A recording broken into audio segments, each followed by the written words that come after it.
Dito nga po mga kalingap, unang sahod ni Medit sa kanyang Facebook page ipinamigay. So yan po yung ating pag-uusapan po mamaya mga kalingap. Pero bago po natin ipagpatuloy ang video ito, sa mga bago pa lang po sa aking munting channel, huwag po natin kalimutang suportahan ang ama ng kalingap, Kuya Val Santos Matubang at Kalingap Rob. At paunawa, panoorin po muna ang full video bago mag-comment para malaman ang nilalaman nito. So dito nga po mga kalingap, unang sahod nga po ni Medit sa kanyang Facebook page ay ipinamigay nga po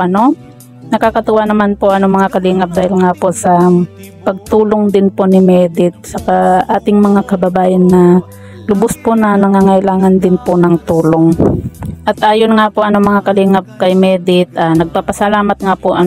itong si Medit sa lahat po ng tumulong nga po sa kanya, lalong-lalo na po sa kanyang mga sponsor, sa mga viewers, at saka sa mga nagbibigay po ng star. At dahil nga daw po doon ay kumbaga sumahod na po siya at yun po yung kanyang ginamit nga po, yung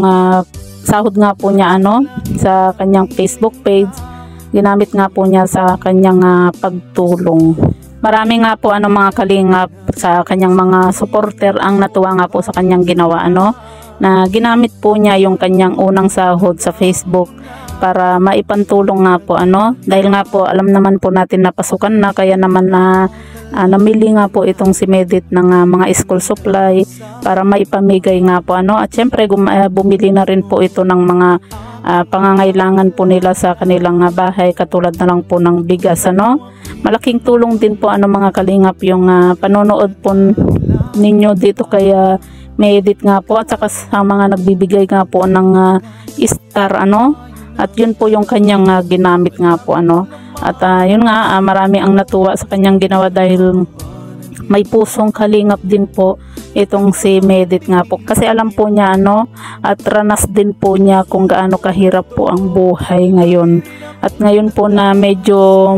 gumaganda na rin po yung kanilang pamumuhay dahil po sa tulong ng mga supporter, ng mga viewers, at saka syempre ng mga sponsor po ay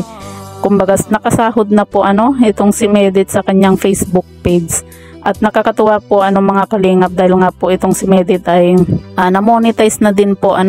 yung kanyang YouTube nga po. So yan po mga kalingap, po yung masasabi nyo sa video ito, i-comment nyo lang po sa ibaba at babasahin po natin isa-isa.